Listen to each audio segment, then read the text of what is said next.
Yeah, so initially that was believed to be the case, that this was a precedent-setting contract across the league. Turns out it's not. There's language like this in other contracts. Okay, It's good. just that the Bengals have never really done this. And then the question's begged of, so why do it with this player at this time, especially when the position he plays, you're having a contract issue with Yeah, Trey Hendrickson. it's a That great seems point. to make no sense.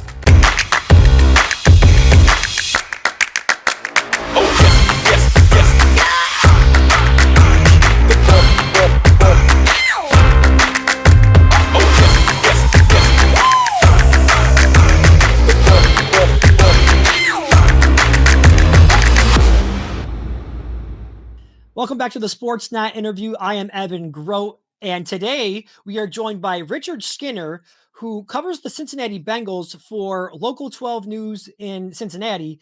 And as I'm sure many of you know, there is a very bizarre situation going on coming out of minicamp with the Bengals. Of course, they got the stalemate, the contract stalemate with Trey Hendrickson, and then they have this situation going on with rookie Shamar Stewart. And so we're going to get into all of that today with Richard. Richard, thank you so much for joining us today. Thanks for having me, Evan. Yeah, let's start with Hendrickson. This has been an ongoing battle. We've known about this. He wants a new contract. There's still 1 year remaining on his current deal, but he believes he's outplayed that contract, which I have to agree with him. He's led the league in sacks. I think the last 2 seasons he's playing very well. From what you're hearing, is there any movement on this, and how do you see this playing out here in the next 6 weeks before training camp gets underway? Yeah, this actually kind of started last April, right around the Mhm. draft, when he threatened through his agent that he threatened to retire if they didn't renegotiate the extension he had just signed. Basically, Mhm. they called his bluff, and he quickly recounted that. Came back to an OTA practice and kind of gave him the culpa of, no, I didn't really mean that. I love being in Cincinnati, et cetera, et cetera. There's no question he's outperformed the contract. That part is a given. I think part of the issue is this. Um, the way the defensive end market exploded, Miles Garrett got 40 mil, Max Crosby got 35, Danielle Yep. Hunter then got 35. And Trey wisely and rightfully, I should say, believes he's every bit as good as those guys. I mean, we Yep. can argue, maybe he's not overall production wise, but if you look at just the sack numbers, he clearly is. Um, and so that's his stance on it, because he brought when he came to camp about a month or so ago and kind of laid it all on the line for us on a random Tuesday. He brought their names up, so he obviously feels like that's kind of where he is. We don't really know where the Bengals are. It's been reported that they've offered 28 mil. Katie Blackburn, the owner, at the owners' meetings, even made a point of saying, hey, Trey maybe needs to sign at a number that maybe he doesn't feel is comfortable, but is probably a correct number. And so they've made him an offer. He has talked about the whole time he doesn't like the lack of communication. Well, they've made an offer. He's at a number. They're at a number. They at the moment aren't coming off their number if he doesn't come off of his number. So I think what we got is we got 35 mil on the one spectrum. Let's just use Evan 28 mil. Mhm. That's so then you got to look at what's fair market. So if the Yeah. Bengals could go up a couple of mil, he can come down a couple of mil. Maybe that's the sweet spot to get this deal done. But if Yep. neither side's willing to balk, I don't honestly know. I will say this: he's threatened to not play this season under his Wow. current contract. Listen, he's due $1 million game check for 17 weeks. So Yeah. I don't see him walking away from $1 million Yeah. game check. Plus, if he doesn't play a single game, then his contract holds to the Bengals again next season. And so Yeah. he's going to have to play. He's going to have to play and produce. If he wants to get paid, it may not be from the Bengals. He's going to have to not only play, but play and produce. And so we're in a strange spot. Right now, it's literally they each are holding their poker hand, and who's going to blink and who's going to bluff first. I think that's the big part to this. Absolutely. Yeah. Now, I know the Bengals are kind of viewed as a organization who can be a little bit cheap with their money. We've seen them have contract disputes with other star players of theirs. Jamar Chase comes to mind, T. Higgins. They did pay those two players, and they did pay Joe Burrow. So I have to defend the organization a little bit, but and we'll get to the Shamar Stewart Sure. situation in just a moment, but at least with Trey Hendrickson, do you think this is the type of thing that could sway potential free agents and say, you know what, we just don't want to deal with that organization? It's a fair point, but if that organization is the one that still offers you more money, you Yeah, probably will go to that organization. right. I think in this case, and I've said this in columns, I've said this on interviews. A lot of times we all want to take a side in these arguments, right? Because it's Yeah. it's it's one side's being greedier than the. I don't think either side's wrong. I see Trey's point of what he thinks is fair market value. I also see Yeah, the Bengals looking and going, by the time let's just say it's a 2 year extension, you're going to be 34 into 35. Is the production still going to match? And I think a lot of good organizations, to be honest with you, Evan, they don't pay for past production. Even if you've outperformed a contract, yeah, you pay for what you believe future production is going to be, yeah, and that's hard with a player in his 30s. Now Trey could be one of those freaks. I mean, he's a workout freak. He doesn't look like he has any signs of slowing down, but if you'd have told me that about AJ Green, who had an injury in a training camp practice, his career went like that and yeah. never saw it coming. Really, just never saw it coming. So, are you going to pay for that and go, we're on the hook for all this money to a guy that slowed down? So I think you're in a weird spot here where I don't think either side is wrong. I just think there needs to be a little happy medium somewhere in there where the sides can meet. And right now there just simply isn't. Yeah, yeah. Well, they still have some time to get it figured out before training camp, so we'll just have to sit back and wait and see. Now, the situation with Shamar Stewart, this is a bizarre one. Yeah. We know that the Bengals are trying to, kind of set a precedent here, changing the language in the contract.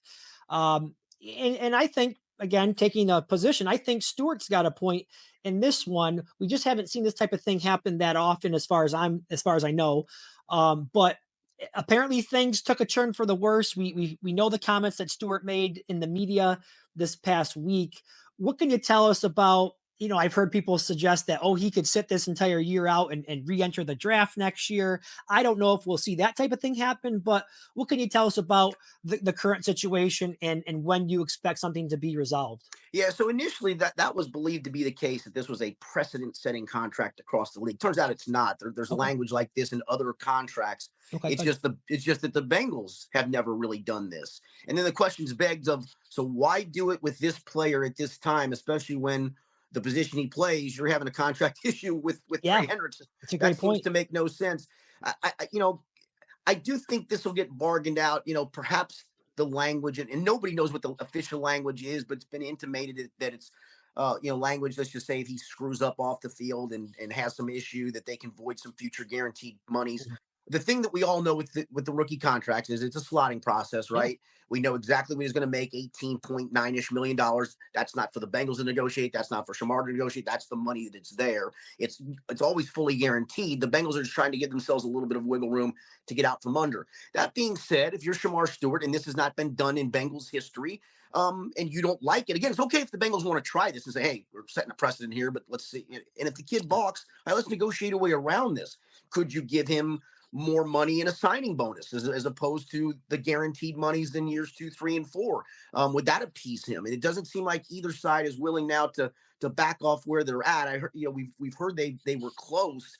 And then, all of a sudden, Shamar talked to us on Tuesday. He talked to me individually for about 2 minutes, got up and left, and I thought he was gone. And then he came back, and a bigger horde got him. And I think it was him really wanting to, honestly, I think he really wanted to get his side of the story out there, and his frustration out there. And then came Thursday, the last day of minicamp, when he wasn't around. So it seems like this should be easy to do, Yeah. but it's not been that so far. And he was asked point blank, will you play, or will you participate in training camp without a contract? He said, I'm not doing anything until I sign something. And so Yeah. they're going to have to come to some impasse one way or the other. And I don't see him blinking off of this at the moment. But like I said, if you sweeten the pot of going, all right, we'll add 4 more mil to your signing bonus and take it off the back of the guarantees, but we still need this language to be in the contract. Maybe that gets done. To your point, I've been one to side more with Stewart on this one. To me, I just don't know. Again, if you wanted to eventually do this, and you can point to a lot of other teams that do it. I don't think it's every team that has whatever this language is, but several do. If you want to do that, pick a different player and a different time to do it. I don't think I would have done it this year with this kid. Yeah. Yeah. Now we talked about when this type of thing happens, would it possibly sway other free agents? You made a great point. If that team happens to be offering you a ton of money, then it's obviously not going to sway free agents. But is it a bad look for the organization and the Sure. ownership to keep having these types of off the field issues going into seasons that could It, potentially be distractions? Because we heard Joe Burrow, he did say he felt like the situation with Hendrickson is a distraction. Yeah, and we Ted Karras yesterday said he didn't think Shamar was a distraction, but don't forget, Joe is kind of forced to talk to us once a week, and so Yeah. he's going to always be the one answering those questions. Zach Taylor's the one that always answers those questions. The front office doesn't. They only talk a couple of times a year, so they're never answering these questions, even if we ask to speak with them. And so, yeah, it is. It is for those guys probably individually. The one thing I will say, and I think the NFLPA report card on the Bengals backs this up. Zach Taylor really is a culture setter. Okay. He knows how to build a locker room. He's really good at it.